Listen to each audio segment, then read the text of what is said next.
Hi, everyone. Welcome to the Memento Futurum podcast. This is Vanessa, your host. As always, thank you for listening. Thank you for being here.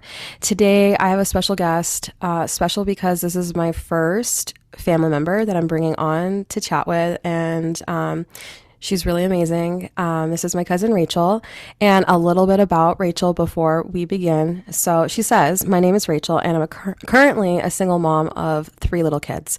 I have an amazing son, Rowan, who is almost 8 years old. I'm also a twin mom of 4-year-old girls, Penelope and Maisie. My kids keep me on my toes constantly. However, I still manage to find time to work a very full-time job as a catering and events manager on the Las Vegas Strip.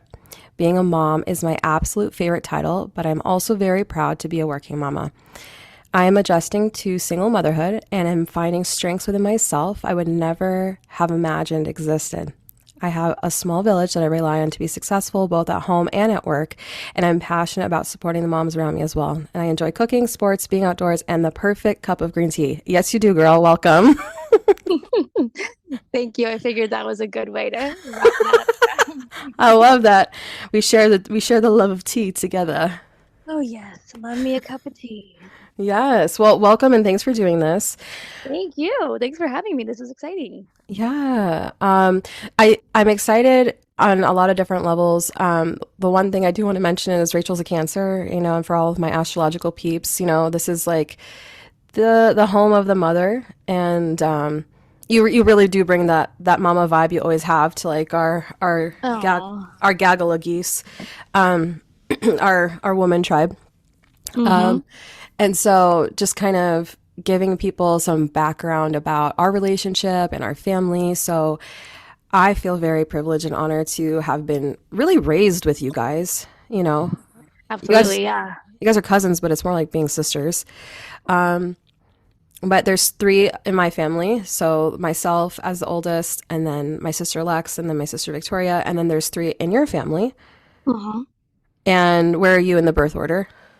I am right in the middle. So I have my older sister Julia, who is 2 years older, and then my younger sister Emma, who I believe is right around 14 months younger. So we were all pretty close in age. But yes, there are three girls with us as well.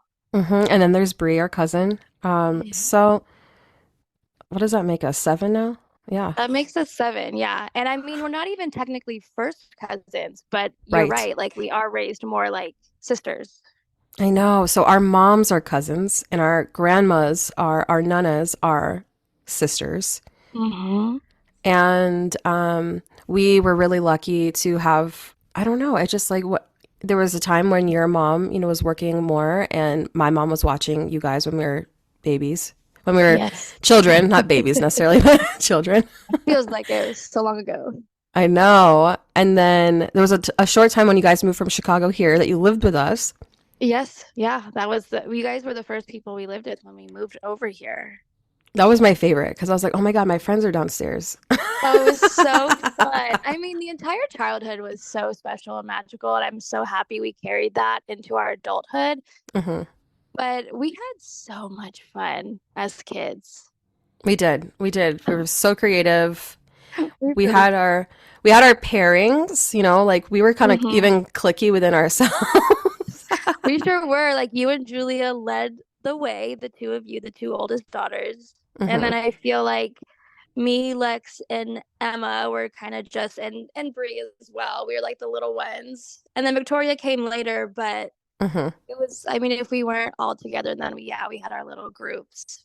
Hmm. It was cute. It was cute. Um, so it's a unique thing, and I wanted to bring that voice to this episode because I think that well, having you here as one of the seven. Well, technically we're two, but one of the rest of them, and other than myself, it just really brings in like this super divine feminine energy to our family. Oh yeah. I mean, our Like, feminine energy in our family is so strong, not even just with the seven of us, but as you mentioned, like our moms yes. and our nanas, like it's kind of wild how strong that energy is. Yeah. Yeah. And this reminds me of like last year when we did the multi-generational photo shoot. Yeah. which I'll put a picture hopefully in the show notes. If not, I will definitely link it with the episode some way, shape, or form. But Yeah. so everyone can see, us all in one place. It's a really beautiful thing, and I guess I'm very proud about it. With our family, like there's a Yeah. beautiful cohesion.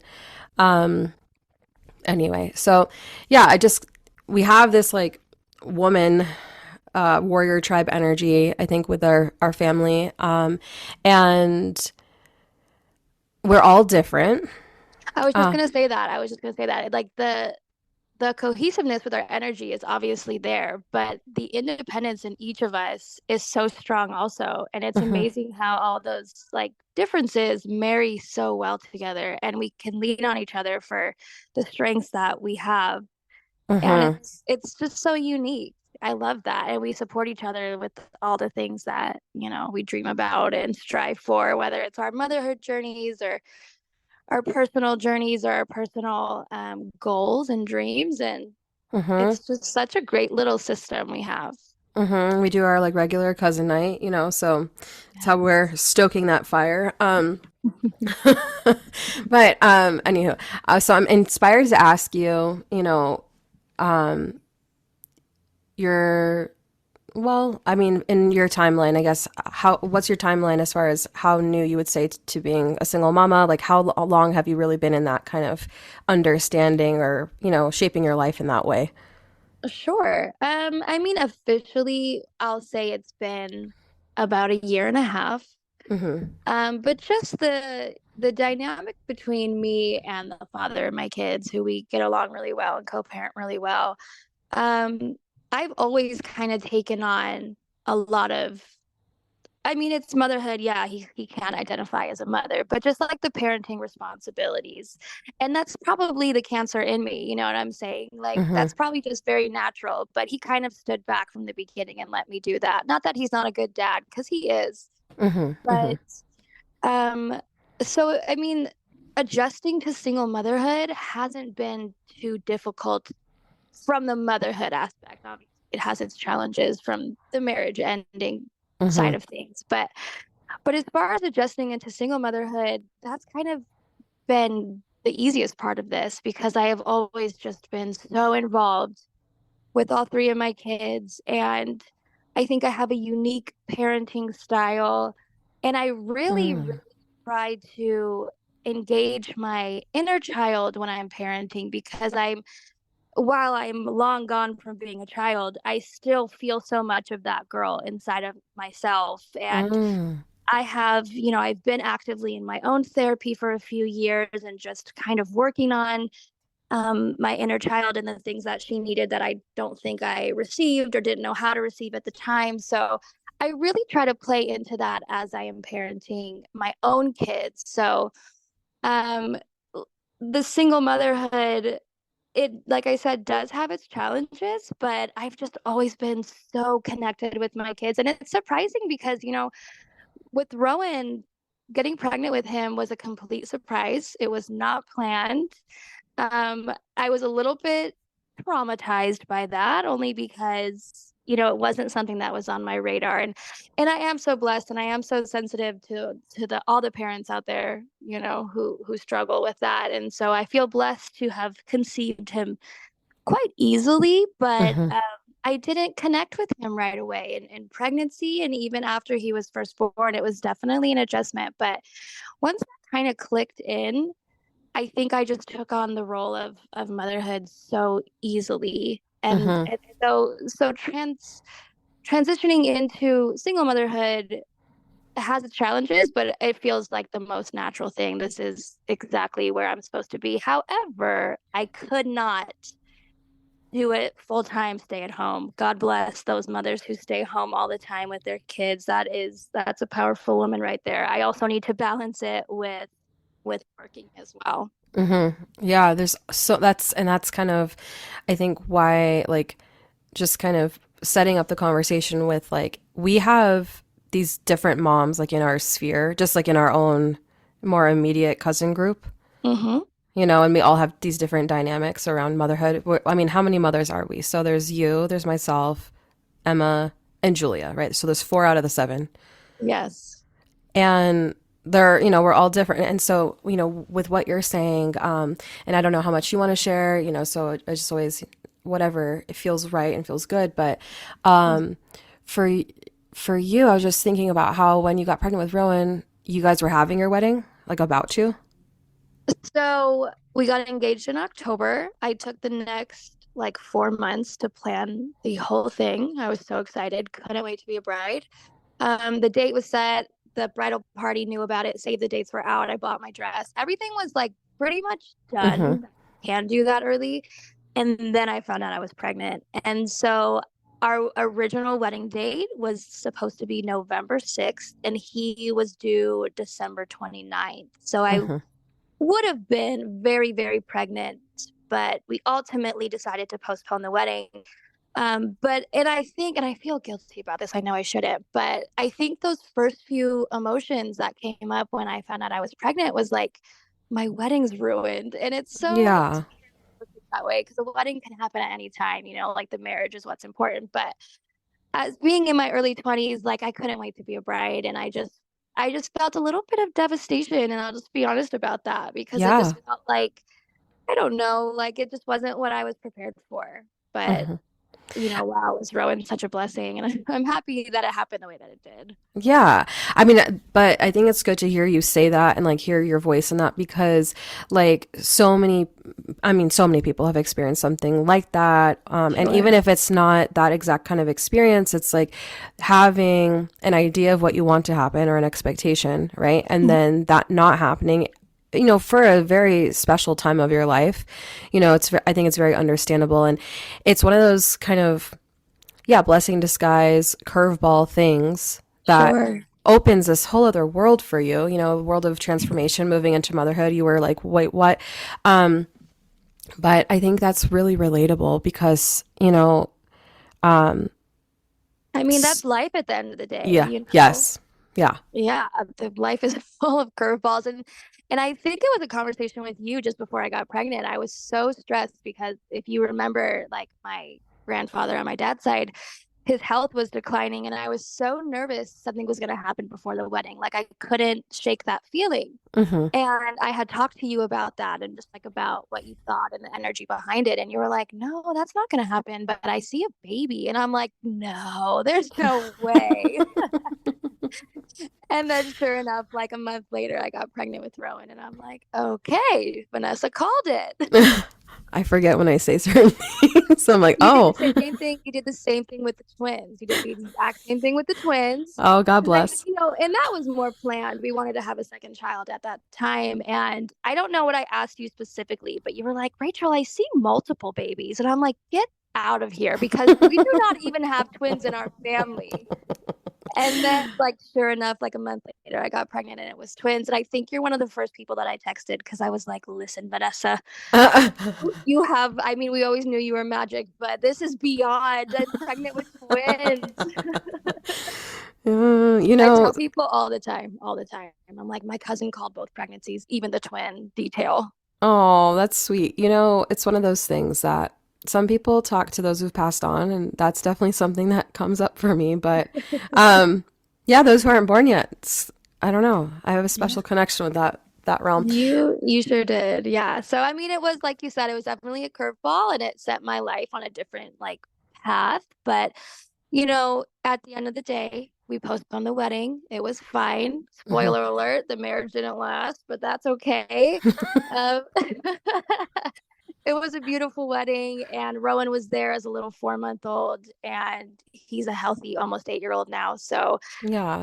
I think it was, I mean, I definitely dealt with things as a child with, having parents been divorced and we moved across the country a few times, as well as all the regular things that, adolescent children go through. But that was kind of the first big change to deal with, Hmm. it was an unexpected pregnancy. Yeah. Yeah. Yeah. Yeah.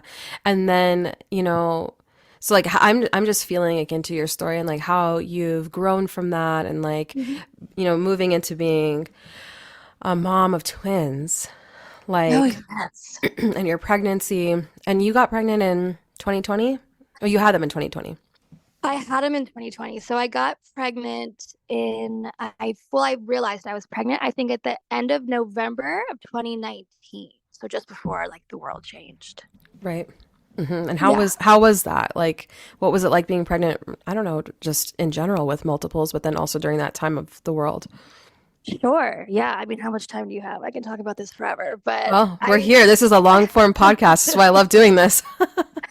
I so it's so terrible to say because it's like a little severe sounding, but I think I remember that taking that pregnancy test being like one of the last happy moments for the next stretch of time because in Hmm. that moment, and I didn't know that I was going to be multiples. Obviously, the test just says yes or no. So I remember we had tried for another child, and it wasn't too long into that journey that, I started this regular symptom. So I took a test, it was positive. As mentioned, it was the end of 2019, so the world was still as we knew it. Just moving into the holidays, like what an exciting time. Hmm. And then quickly things kind of changed for us. So early December, I had my first appointment. And with Rowan, my pregnancy was not easy. It wasn't, in comparison, it wasn't terrible, but I thought I'd be better as a pregnant woman. My hormones went crazy.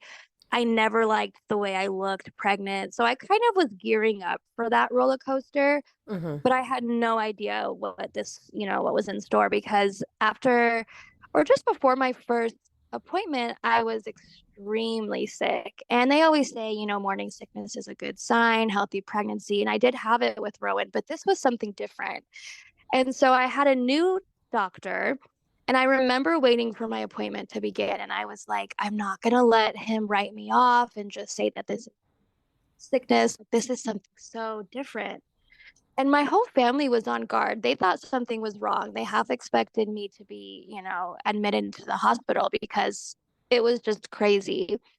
So I get into my appointment, new doctor, loved him immediately. And one of his questions for me was, could it be multiples? And I was like, absolutely not. Like, next, what else could it be?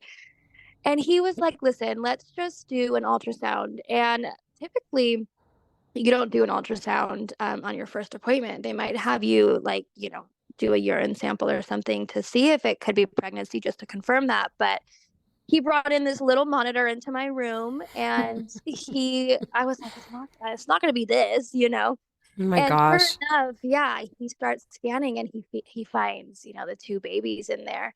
And I Hmm. remember the first words out of my mouth were just holy cannoli. And I don't even say that. I don't eat cannoli. I don't say holy cannoli in my regular vocabulary. But I just remember being like, holy cannoli, there's two babies in there.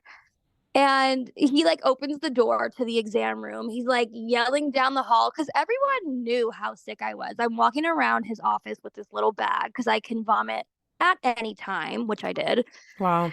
And so his nurses and his staff they all probably knew exactly what it was because come to find out, he was the number one twin delivery or multiple delivery doctor in Las Vegas, which, like, how lucky is that? But Wow.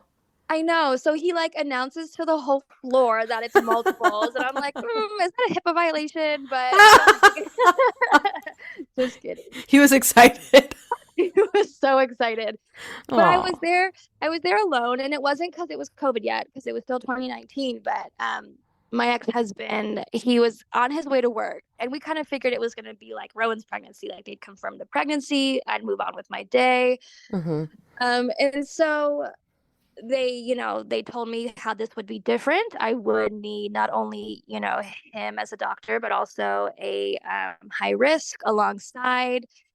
And pretty much just set me on my way. And I'm like, oh my gosh, like, we don't have twins in our family, or maybe, Mm-mm. Matt's No. family, but Nope. yeah, so I did not know what to expect or how this would change anything. And I remember everybody was just waiting for me to give them my results after that first appointment because, like I said, they were nervous.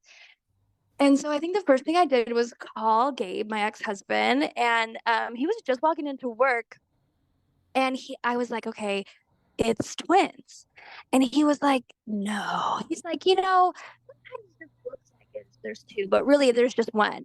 Mm-hmm. And I'm like, oh, no, no. Like, I saw both of their heartbeats. It's two. And he's like, okay, that's crazy. And, we hang up, call my family. Everyone's so excited, so different. They're happy that it's healthy. It wasn't something, more serious. And then about 2 hours later, my ex-husband calls again. And he's like, well, sometimes one twin eats the other. Like, no, we are way past that. If that happens, it's like in the first days. I'm like, Mm-hmm.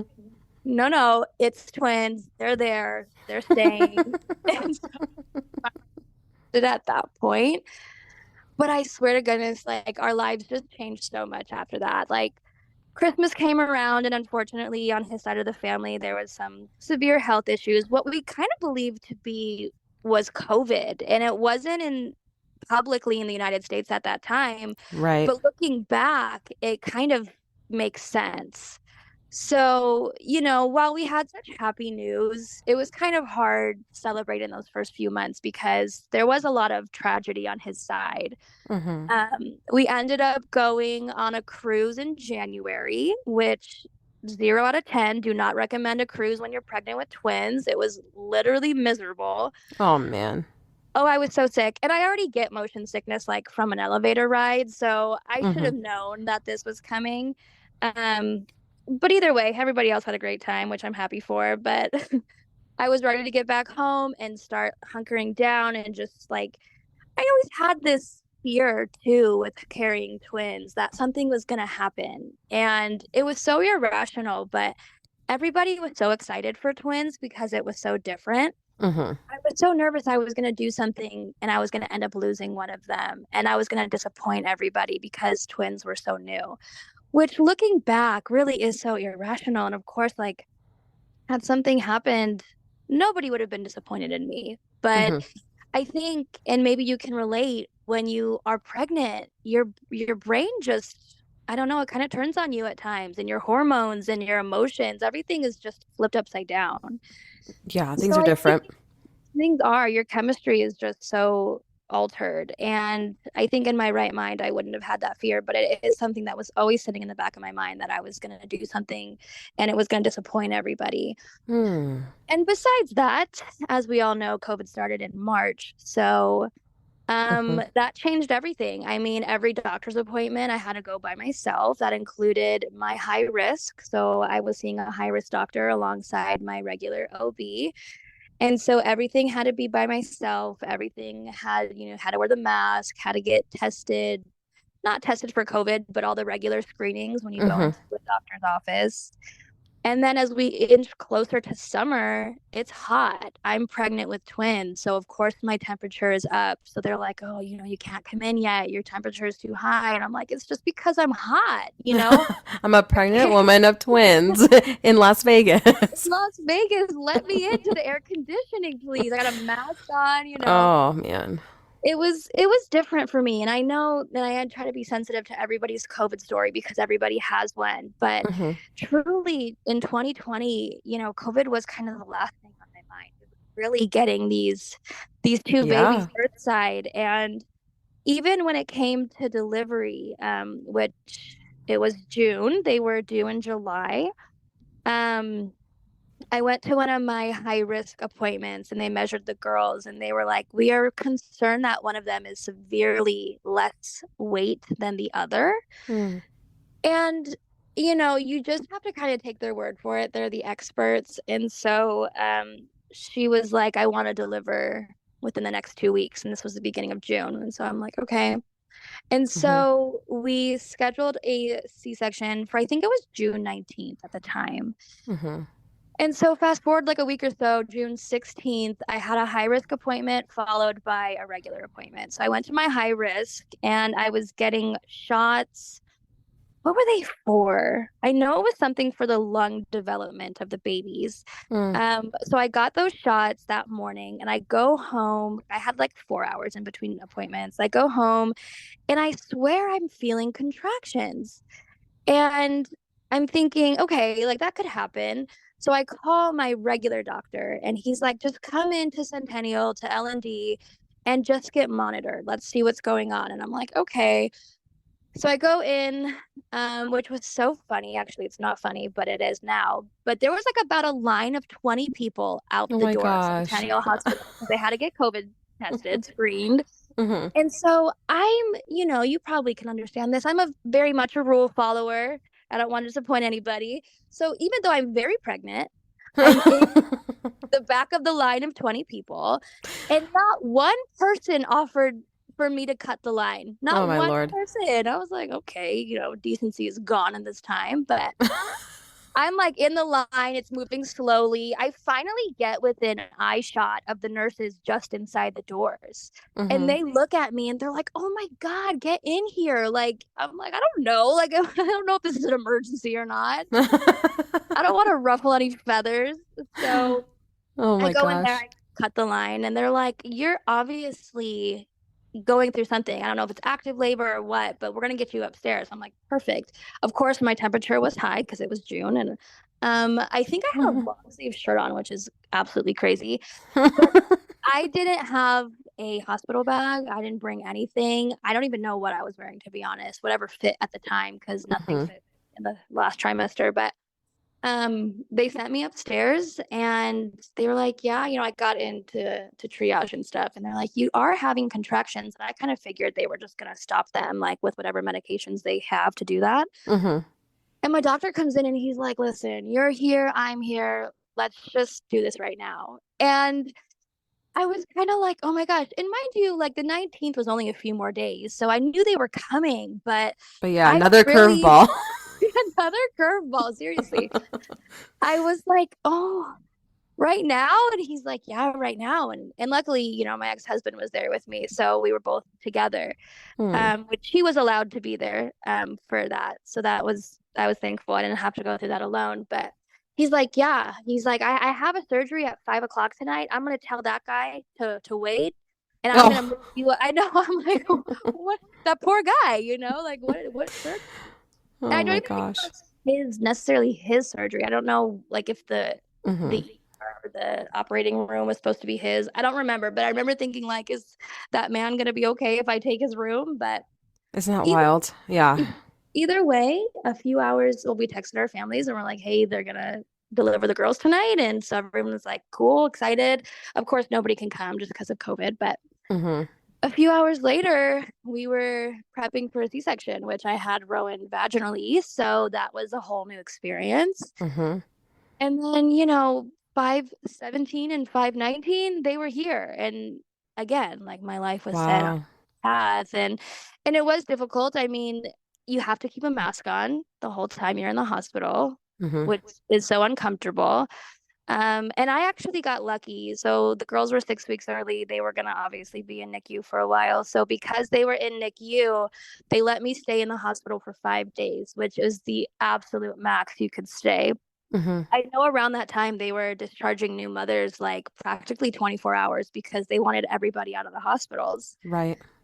And so I got lucky. They said, because you have two babies in NICU, we'll let you stay a full 5 days. And so I'm very blessed because I did not handle a C-section well. My body was having a hard time those first, I would say, first few weeks after delivery, but definitely that first week. I was thankful to just walk down the hall to visit the girls every day. Hmm. But it was definitely wild. And then after I was discharged to go back home, going back to the hospital every single day for the next month or so and doing all the screening, and then you just little added layers because it was COVID. So, and that's just the medical side of everything. Right. The emotional side of everything, of not having a baby shower, of not feeling Mm. celebrated as a mom. And I'm so blessed to have had that experience with Rowan, but this Hmm. was such a different pregnancy. And every new mom, whether it's their first or beyond, deserves kind of that attention. So that was a little bit difficult. That was kind of hard. And obviously we had to stay home. So some women like it, some women don't, but that natural attention you get when you're out in public, and the warm smiles and congratulations that people give you, and you just feel so honored to be carrying a child or multiple, Yeah. that was all gone. It was all, not only not was it gone, it wasn't even recognized because everybody's main focus was COVID that year, Mhm. as it Mhm. should be. I mean, it was definitely a scary time to be alive. Mhm. Um, but it was different, and you kind of mourn that, especially if if it was your first child. I couldn't even imagine, because that's kind of like your right as a pregnant Yeah, person. girl. I got pregnant in October 2020. I know. So I hear you. Like what all the things you're saying, Yes. I'm like, yep. It was kind of weird. I had a drive-through baby shower. Yes, I don't I know if you know. And remember. I do. I do. I mean, I have my stepsister Janelle. She gave birth earlier in 2020. So she got kind of just the tail end, but I have a few Uh-huh. friends who also delivered that year. And it's, you almost don't want to complain about it because the whole world is so scared. But Yeah. in the same breath, like, you also want to feel validated It's that your story. it is, and it's such a big part of that. It's such feeling celebrated. And I don't know if everybody would agree, but I personally feel like once the baby is born, so many people just gravitate toward the baby and all their attention goes toward the baby. And you Hmm. don't remember that the mom is born, even if they already have kids, that mom is born again. And so Hmm. I'm a big advocate of the fourth trimester, and remembering those moms who just had a child, just produced life into this world. So Hmm. really, it's those moments like baby showers where you get that last bit of, like, oh, you are the center of attention in this moment, because once that baby's born, they just kind of take over everything, which, I mean, in a sense they should. It is so exciting, but so quickly people forget the mother right after the child's born. Yeah, I mean, I just think in our Western culture, there isn't a sensitivity to that sacred process. Mhm. Like, in other cultures and other parts of the world, there's, ceremonies and blessing away and rites of passage and all these things, that happen Beautiful. before the baby's born. Um, in our, maybe more American culture, it's like maybe a gender reveal if people, want to do that or believe in doing that, or Mhm. a baby shower. But both of those things are about the baby and, it's a new life coming in. But the mother and the role that the mother is playing is just as important, in my perspective. Um, and yeah, in 2020, that was a really weird experience. It was super weird. It was Mhm. wild. And similarly to what you were sharing about your story is like, I, um, Ollie was born in June of 2021, which our kids, so the twins and Ollie are like, different years, but like 5 days apart. What is it, like 300, basically like 360, maybe 300, yeah, 365 days, 360 Oh, days apart is what I'm saying. Just less than a year. right. Yes. But both, they're all June babies. Um, but, and then our uncle died. Mhm. Theo passed away, Bree's dad, in October of 2021. And like you were saying, someone on Gabe's side, there was tragedy there while you were pregnant with Rowan, did you say? No, it was just after. So he lost a grandfather when I was pregnant with the twins, With the and then twins. he lost a grandmother just after. See, like that, and that creates a complexity, right? When you have the family is grieving, new life is coming in. Like, Mhm. um, Yeah, and I mean, it was a wild time, and then mhm, I lost my grandfather in 2019, but I feel like those emotions they weren't gone by the time the girls were even conceived. It was just such a mhm. wild time. Yeah, it was a heavier energy for sure. And then I think about the kids born, in this window of time and like the level of strength and resilience that the soul is choosing to be born, choosing to come earthside, you know, in that window of time. It's Sure. it's really for me as a spiritual study, it's a really significant thing to really look at, in any time, but specifically Mhm. like, oh, you want to be born in 2020?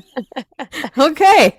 These are some peace warriors, I think, Oh my like gosh. Well, if I think about my Penelope, that makes total sense because she mhm. is such a little alien and a little Spitfire girl. She probably was like, get me over there. I don't care what's happening down there. I Mhm. need to be on that earth because she has just set the world on fire ever since she got here. And what I've heard about C-section babies, which Ollie was also a C-section baby, Hmm.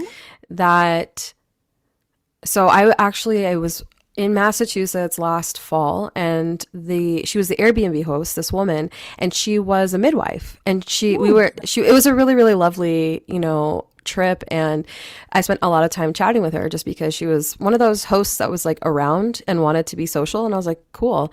Okay. And she was telling me about how C-section babies are people, they're souls that are like, I don't care how I get there, I just need to get there. That And makes they sense. and they carry that, like that kind of maybe more goal oriented, mission oriented energy through life, is what she said to me. Wow. And I'm like, oh, I gotta like look at all this C-section stuff. Yeah. So I thought that was really interesting. But Yes. yeah, thank you for sharing your story in detail, because it's these really special, intimate details that shape us Hmm. and drive us, especially when we're talking about something as profound as, parenthood, motherhood, and single mamahood for you now. And you as a being, and you as a person who's, setting forth, I feel like to me, I just see it as transformation. Like, what are these Hmm. new transformations, that are happening for you in the now? So your girls are 4. Yes. Yeah. And, I don't think I've really realized it, but Rowan's unexpected pregnancy and the twins' COVID pregnancy, they were all things that I think forced me to see how strong I can really be if when it comes down to it. Right. And now going through the transition into single motherhood, they were all just little hints that, like, you're not going to always have it easy, but look, you are proving it to yourself that you can handle whatever comes your way. Mm-hmm. So it's almost like my kids, in a sense, taught me that and showed me that strength. And I Oh. mean, I think you can probably remember out of all 7 of us, I mean, Victoria and Alexa aren't as, I think, outspoken as you and Bree and Julia, but I was probably the most shy out of all of us and the most just very timid, I feel like. And maybe Mm-hmm. you didn't experience that because I was very comfortable around you guys, but I think if most people were to look back on my childhood and my family, they'd be like, yes, Rachel was the more shy of the 3 girls. Mm-hmm. Which I totally don't look at as a weakness anymore. But when I was younger, I did.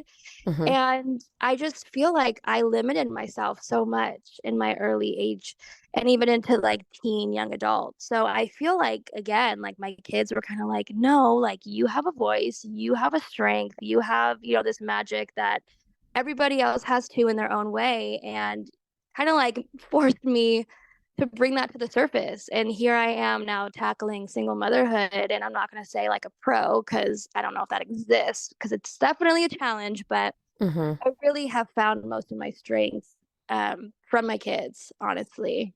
Mm-hmm. And then being a middle child, just kind of going back to that for a minute, like, Yeah. the middle child, the birth order stuff, I think, it is there to me in psychology. They would call this Adlerian psychology from Adler, but like I do think that birth order plays a role in like how we approach the world, and depending Sure. obviously on how parenting went and all that kind of thing. But I would say you and Lex were definitely more to yourselves, and that's maybe why you guys gravitated toward each other. You had more Yeah. quiet activities. I feel like Emma is the loudest out of all of us. She sure is. And then I think it goes me, and then maybe Julia. Julia's got her own. She's to me to herself, but she does have like she will talk like when she wants to. Absolutely. And you guys, as being the oldest in both of your respective little groupings, you Mm-mm. have just this natural, like, if something is wrong with one of your younger siblings, like, there's not even a hesitation. Like, you're loud, you're going to voice it, you're going to intervene, almost like the second mother of Mm-hmm. the family. So I would say Julia's not the most like loud, like you said, she's not the loudest. She's not going to be the center of attention everywhere she goes. But if she has a point to make, she's definitely going to make sure that it's heard and she's going to make it. So For sure. you guys both just naturally have that, like you said, with the birth order being the eldest of the little sister packs. Yeah, we had to look out for each other. Even in school, like, it's Absolutely. one of those things. Our little feminine wolf pack is like how I feel it. It's probably more like cats. I don't know. We've got a I lot of think it could be Leo. wolves if we have to be, definitely. Wolves, cats, either way.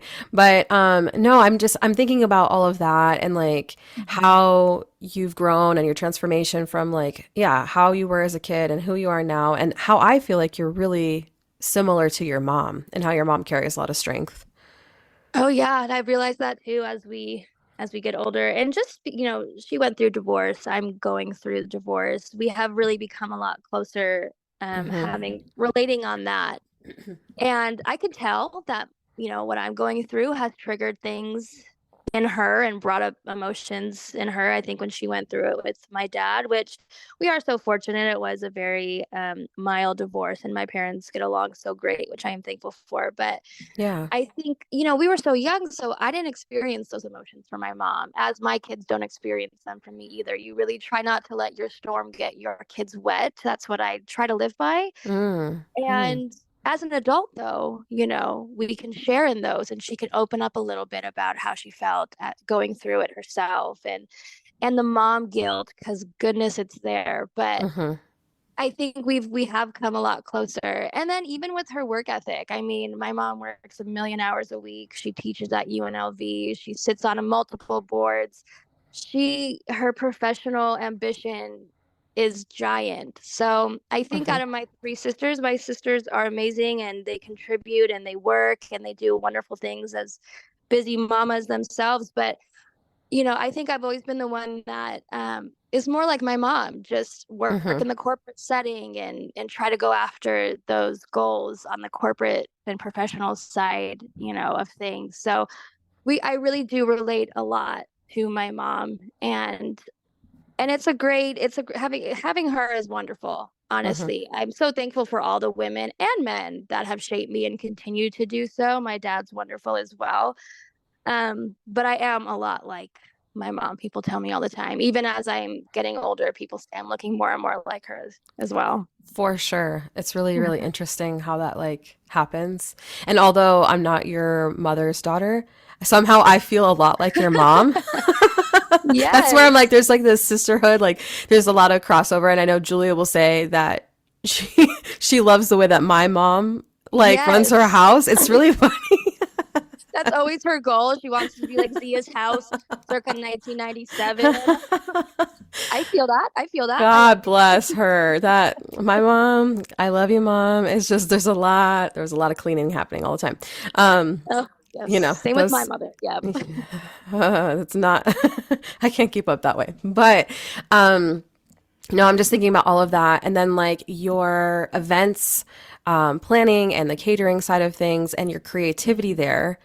Mhm. I would love to hear about that a little bit and how because I think the reason I'm saying is because I think, the skills around like more of that mama energy comes into play with your work, right?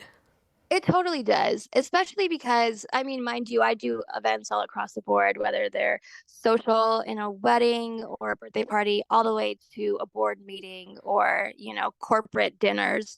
Mm-hmm. But what I specialize in and have always specialized in have been weddings. And being on the planner coordinator side of things, it's all about the balance. So you have to make sure logistically everything makes sense. But you also really have to keep in mind all the emotions behind planning a wedding, executing a wedding, and all the players involved. So you would think everyone's always like, oh, bridezilla, bridezilla. And it's really not always the bride. It's hardly ever the bride. It's really how the bride is influenced by the people around her. So her own mother, her mother-in-law to be, her bridal party, whomever, they all have a voice, and they all love to express that voice when it comes to planning. So it really is, because in motherhood, same situation. You are managing these little people because they're all different. There's lots of emotions behind that, but you Mhm. still have a job to do as well, and making sure that they're getting all their fruits and vegetables in and maintaining their school schedule. So Mhm. it's that balance between the logistics side and the emotional side. And I will tell you that I think it takes a special kind of person to successfully do that when it's in a professional setting, because at the end of the day I can be like, I don't need to be dealing with this. I can go get Mhm. another job, or I can strictly focus on corporate events because they are a lot easier. But Mhm. I think it is that cancer energy, that mama energy within myself, that it just kind of comes naturally. I don't always enjoy it, but it does come naturally. It's I a lot of meeting needs, you know? Absolutely. It's about meeting their needs, and trying to identify their emotions Mhm. while meeting their needs. Because Mhm. I can talk to a bride one week and she loves this idea, and then the next week she hates that idea. And you're like, okay, does she really hate it? Or is she just nervous? Or what? Like, trying to understand where her mind is at, as well Mhm. as balancing everybody else's, opinions, because everybody has them. I mean, Mhm. I'm sure you've been married. Every time, you say it's going to be low key, it's going to be, as simple as you want it. But I've done DIY, I've done $1 million wedding, everything in between as well. And that those last 30 days, everybody turns on you. And Whoa. that's when, all the final payments are due, and they realize, oh, wait, you're going to charge me for this? Even though, Mhm. we talked about it extensively.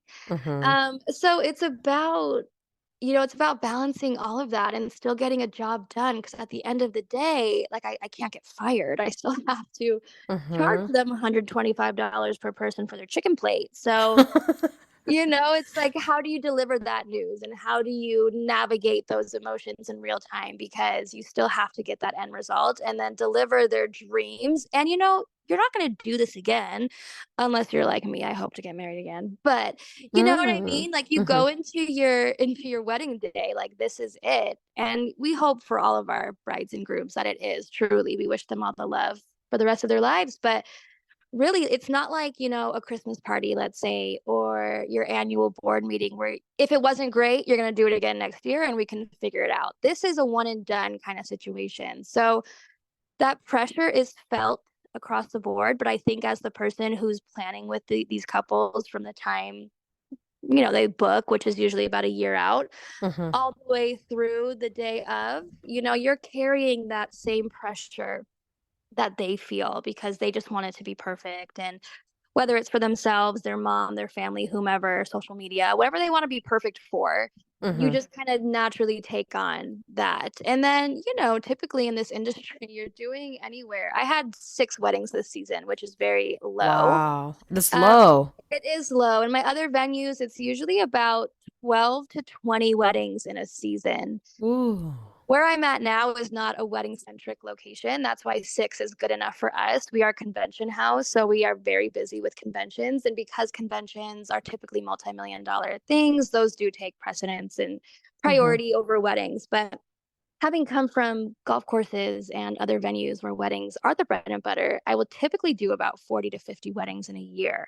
Whoa. So that's a lot of energy. That's a lot of couples, Mhm. and brides and grooms, and any combination of those. That's It's a lot of energy. It's a lot of mother-in-laws and maid of honors, all of whom think that, oh, I can do your job. I can coordinate this. And I'm like, okay.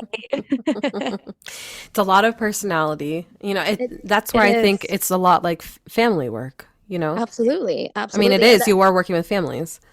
I do. Yeah, I work with families, all the time, and then I come home and I run my own. And that is definitely something that I strive to do, which is not always easy, but it's to parent all 3 of my children as individuals, not just as my kids. Mhm. So it's altering my parenting habits, my parenting styles, my communication style for each individual child, Wow. which I think, in the past, I won't speak for everyone's parents and grandparents, but I think it was just pretty much like, okay, keep them alive, give them their nutrients, send them to school, get them out of the house. Like, that was kind of just, it was almost like a production line, as far Mhm. as child rearing. But I know with myself, I think, and like I said, I love my parents to death, but I think I could have used a different parenting style than Emma or Julia, Mm-hmm. but we kind of received that blanket parenting and it was great.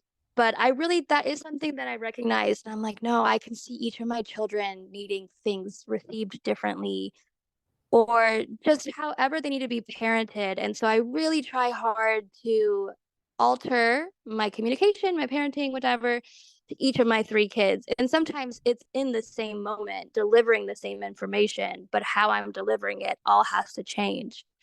And Wow. I think, Mm-hmm. dealing with maybe 50 brides in a year, that's exactly what I have to do there as well. Some brides and grooms, or any combination of the two, they will sign their contract and I won't hear from them again until we're like 30 days out. They're like, I'll pick this, and this looks good. Let's go. Mm-hmm. And we love that, by the way. But I have my other couples who want to talk every week and they want to tell me about how Aunt Judith said their flowers were ugly. And they want to talk about maybe the beef will be good, but maybe the fish is better. And so you need to have the patience for all of them. If you want to talk to me every week about your wedding vision, I'm here for it. And if you don't want to talk to me until the day before, I'm here for that too. Mm-hmm.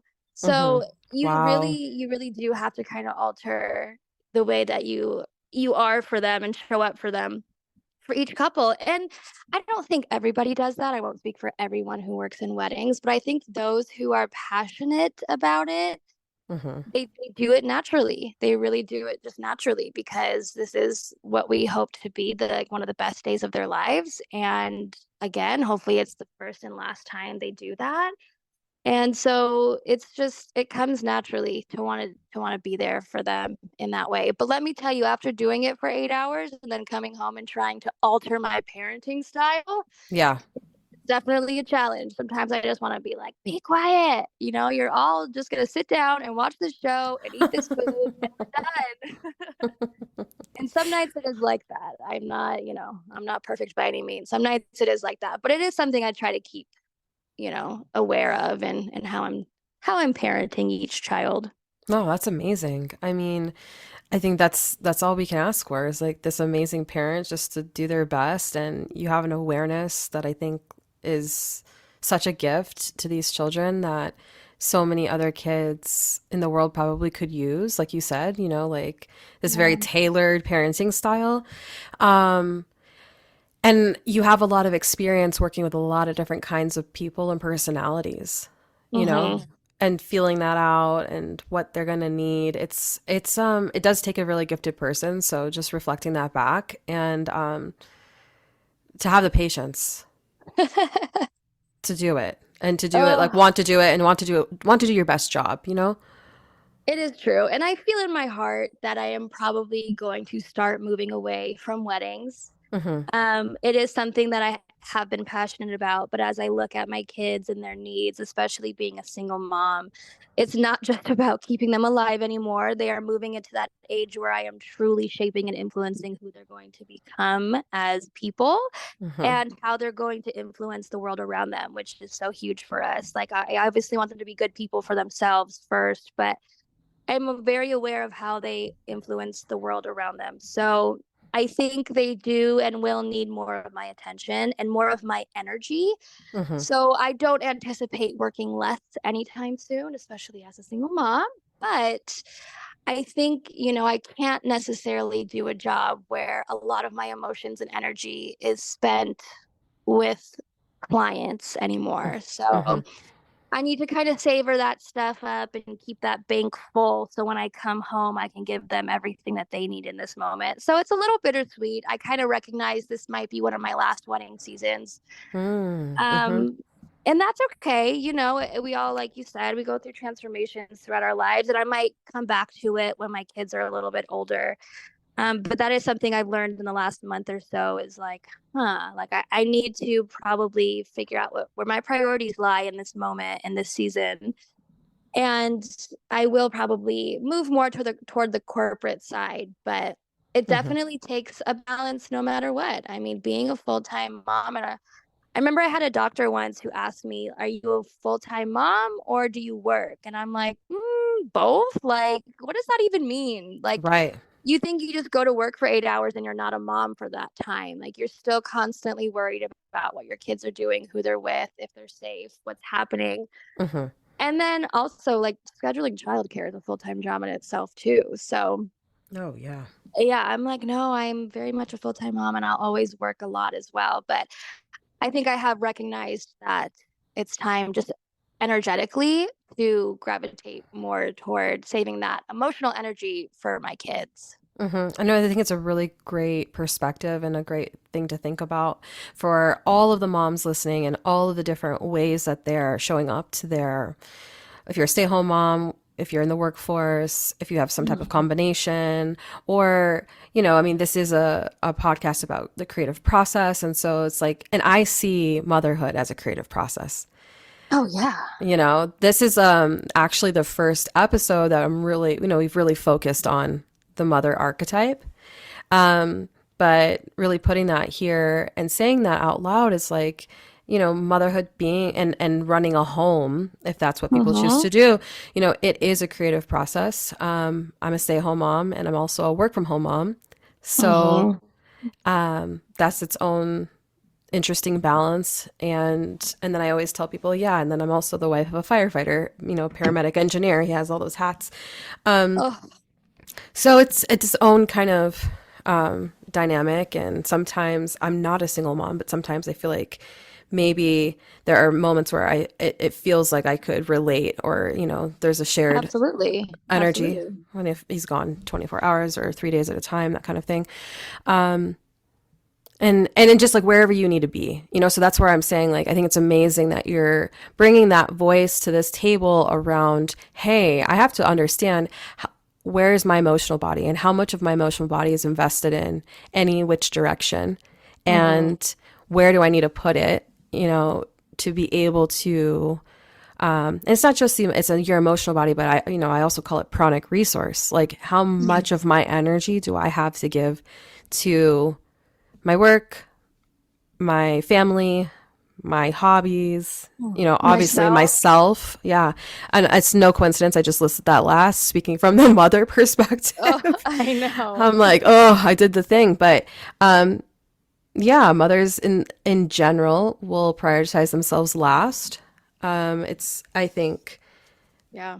as a whole, as a collective, Mm-hmm. it's definitely something that right out of the gate of becoming a mother, I know that my friends, and astrologically, I had something going on that year, my first year of motherhood, that really put me Mm-hmm.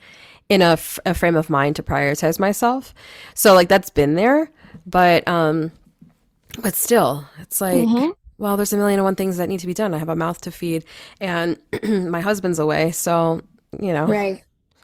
Yeah, no, it's super easy to do. It's super easy to put ourselves last. Even, touch a little bit on divorce. I know that's not the subject here, but I think it's things that I felt sooner. And again, I was like, well, my feelings and my emotions and my needs are gonna come last. And so that's in a really big way, that's something that I put off a little bit longer than I probably should have. And it just plays right into that. And even as we were having those conversations about separating, somebody did tell me, like, well, like, you're a mom, like, you can't always be happy. And I'm like, wait, Mm, what? Like, there's no hmm. way that that's true. There's just no way that. And if that's true for the person who told me, then I hope it was an eye opener for them and the people around them who heard them say that, because Right. that's not okay. That's not okay at Yeah. all. Like, of course, if it comes down to it, we're going to feed our kids first or make sure they're safe before we do. But as mothers, it just comes so naturally to put ourselves in the back of the line. And again, that's very much like, our ancestors did that for generations. Hmm. And at the end of the road, they probably thought to themselves, wow, like, while we are so blessed and so proud of the work that we do for others, I wonder if there is that bit of like, oh, I should have gone after that dream, or I should have tried that goal. And so I really want to try to prioritize myself as Hmm. Rachael before, as mom or sister or daughter or Absolutely. employee. But like you said, it's hard. It doesn't come naturally, that's for sure. Well, I mean, I've been told those things too, and like the generational inheritance of that narrative, right? Hmm. Well, it's your mom. Why, it's going to be a little miserable for you. Like, bruh, what? Yeah.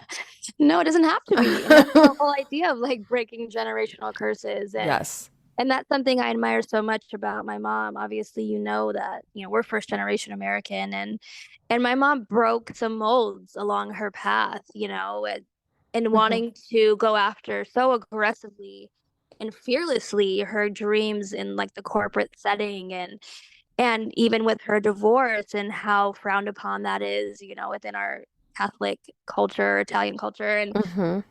And in the moment, it's not great. You want your parents to be together, but as I've grown up and reflected back on their decisions, like I just feel so proud of my of both of my parents, just for standing firm in their truth and finding the courage to do that at a time where it wasn't popular, and ultimately finding people that they were better suited for. And if I were to look back, if they would have stayed together and would have found out that it was solely because they had children, it would honestly break my heart, because they're all just people too, like we are. They're Right. going through life for the very first time, for the only time as far as we know. So Hmm.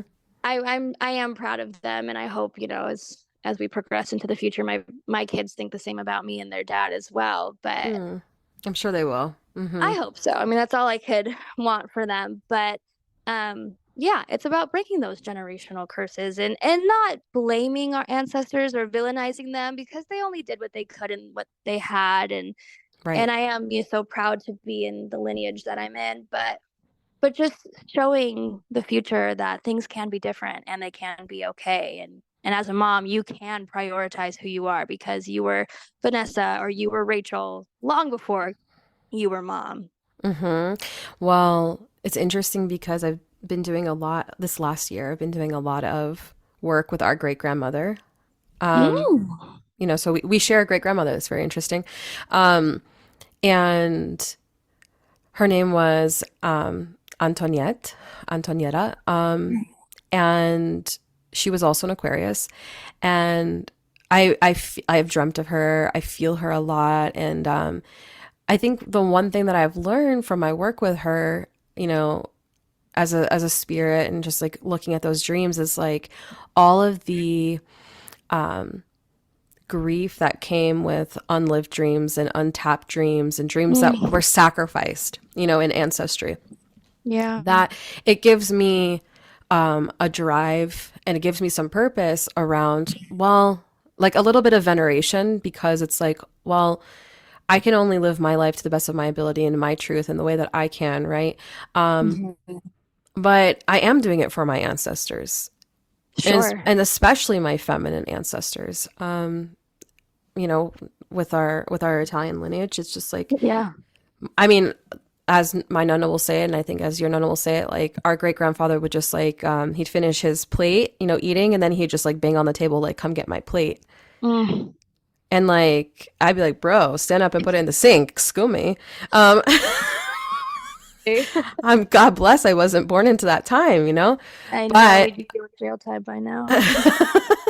but I love you. I know I love you, great grandfather. Um, beast beast nono. That's yeah. Well, yeah, beast nono, great grandfather. But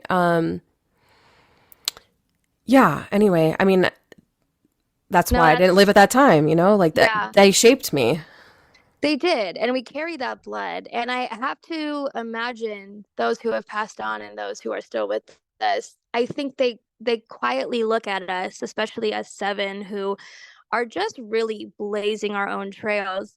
And I Hmm. feel like they look at us probably with so much pride, like they're doing it. They are living their dreams. And like you said, there was probably unlived dreams and things that they were so limited with, whether it be their resources or their environment or just the culture at the time. But I like Hmm. to think that they're looking down at us or looking at us and just being like, wow, like they are doing it. And it's just such a comforting feeling. For sure. We don't know them and we don't know it for sure, but I think we're all very energetically um strong, and our intuition is very strong as a group. So Mm-hmm. It just feels like that support is constantly with us and they're right behind us, just cheering us on. And it's such Mm-hmm. a nice feeling. It really is. And my mom talks about it often because she always thought, she got kind of her drive and her ambition more from her father's side, just Mm-hmm. being a business owner. But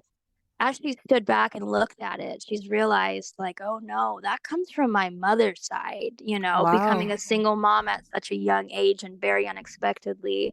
Mm-hmm. She's like, oh no, I have that from my mom primarily because the strength and the courage just to get up every morning and to continue on when your life is so hard and to do it, silently, to do it, to maybe cry those tears at the end of the night when you're alone and not let your kids see that. She was really the first one to not let her storm get her kids wet.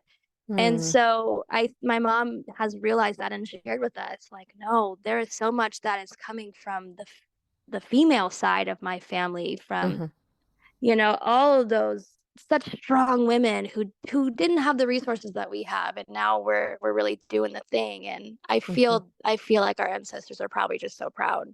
I know it reminds me of our it was called like a dumb supper, the dinner that we did for the Yes. ancestors last year.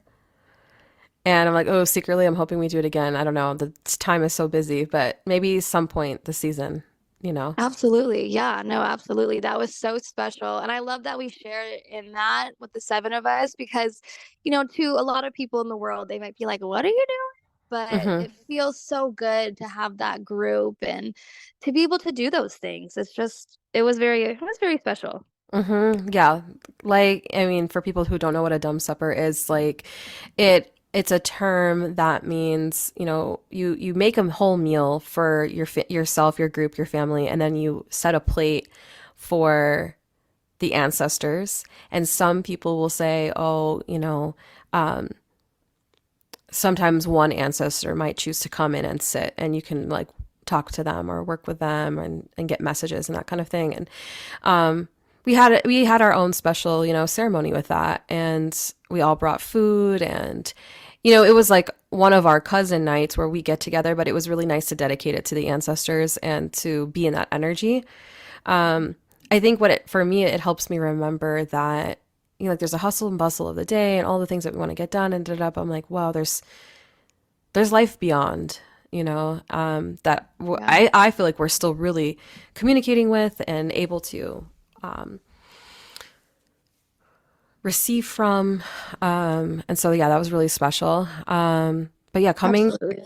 to the close of the episode, I wanted to ask you about the Uh, new projects coming up. yes, thank you. Oh, sweet Ollie, I hear him back there. Where did that come from? There's a voice. Yeah. So in the last month or so, I feel like I've been pushed to the brink as far as work and motherhood and just kind of coming to the year and a half mark of being separated from my ex-husband. And I feel like it's just about time to very publicly talk about being a single mom and on my social media, putting it out there that I am a single mom and maybe building community around that if there should be one. But coupled with that, and you know this probably better than anybody, is I've had this dream for a little while, and that is to create a community for. I don't want to just say moms because we could identify as a mother in so many different ways, whether it's with our biological children or otherwise.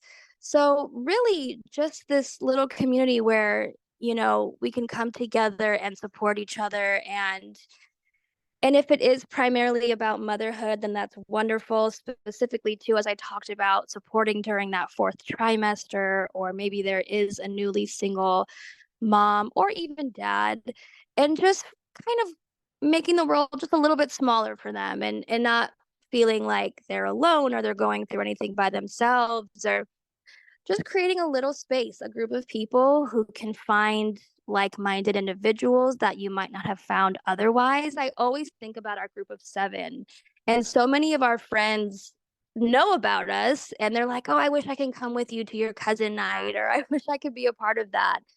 And so while, it's not going to be the exact same thing, it's kind of an expansion of that energy. And it's something that I feel really passionate about. I really think that I can bring people together who can offer something to those around us. So I would really love to do that at the beginning of 2025. I think that's probably the perfect combination between emerging into the world as a publicly single mom and then also kind of supporting this little group where hopefully I can help others or if you're a part of it you can help others. It's not necessarily like me teaching anything, it's just me kind of bringing everyone together and kind of doing that logistical work as I do often at my actual job. So I'm hoping that's kind of the path that I'm on. And I know you've been so supportive as I've talked about this for a while now, but as we kind of work towards making it actually happen, that's kind of the goal, kind of like hard launch that. No, that's so exciting. Ollie came in. He's like, "Mom, what are you doing?" And he wants to play with my crystals. I'm like, "This is hilarious." Matt must have fallen asleep. This is life. Um, Nap time. But no, I think it'll be really amazing and super successful. And I think that we need places to do this. Mhm. Um, and I'm really excited to see what you create. I mean, it's been a seed in the womb for a while for you. And so bringing it, out into the world, into life, I think it's got a lot of juice behind it. I think so too. I'm super excited. I'm super excited to lean on my small village. And I think I I'll go over there, okay? She said I Love it. I'm gonna lead on my small village, and I think I'm gonna name it something around that, like her village or something with the village, because it truly does take a village, and that's something our culture has forgotten about. Mm, And so I'd love to bring that into even just our small little community and see kind of where it grows and how it morphs from there. exciting. Oh my gosh, I can't wait to see how it all comes together. Yay. And then to share about it, of course. And, once we have maybe when you have a launch date or whatever, we can do another podcast about it. Sure, I Um, would love that. yeah, and we can share about that and share with this community here. So yeah, thank you for being here and thank you for just all that you've shared. And I just feel like it's so good. It's so good to hear your story and to hear all of the different facets that make up, you know. Yeah, no, thank you. This was so special. I mean, we talk like this all the time. This is a little glimpse of our cousin nights, Mhm. but I'm excited. I'm excited to see this reach and hopefully, if there's other single parents out there or someone who's struggling with something that this touches them in some kind of way. Yeah. So, well, from our family to yours, very thankful for all of the people listening, and just widening the light in the expanse of the circle, of family, sacred family. Um, let's stay connected, stay, in the weaving. And I don't know, this feels like an inaugural family oriented episode for the holiday season for those that celebrate.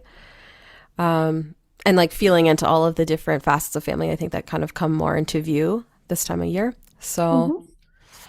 yeah, anyhow, okay. Everyone, I hope you have a really great day, night, wherever you are. And hey, I almost forgot. You can text this podcast. So if you liked this podcast and you want to send us a message, it's right here in the show notes and the link. So you could do that now. It's like a fun little thing. Super Um, cool. yeah, anywho. Okay, everyone, bye bye.